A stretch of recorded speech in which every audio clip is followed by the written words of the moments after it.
नमस्कार, मी मंदा रमेश सोनवणे, माझी नगरसेविका।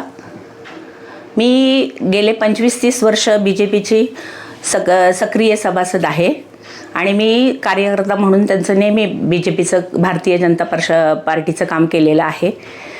या वेळेला आपल्या लोणावळ्यामध्ये जे नगर अध्यक्षाचं निवडणूक आहे, उमेदवार आहेत श्री राजेंद्र बबनराव सोनवणे, राष्ट्रवादी आमदार सुनील अण्णा शेळके यांच्या माध्यमातून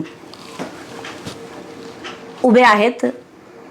तर ह्या वेळेला तुम्ही सगळ्या राष्ट्रवादी काँग्रेस पक्षाला भरघोस मताने निवडून द्या, कारण आपल्या लोणावळ्यामध्ये सगळीकडे तर महायुतीने इलेक्शन होत आहे, पण आपल्या लोणावळ्यामध्ये ते काय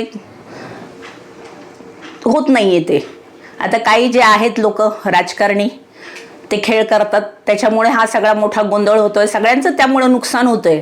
जर आपण महायुती केली, महायुतीचा धर्म पाळला असता तर ह्या गोष्टी घडल्या नसत्या। तर तुम्हाला सगळ्यांना विनंती करते की श्री माननीय आमदार श्री सुनील अण्णा शेळके यांच्या प्रेरणेतून जे राष्ट्रवादी काँग्रेसचे उमेदवार दिले आहेत त्या सगळ्यांना भरघोस मतांनी निवडून द्या, ही माझी नम्र विनंती।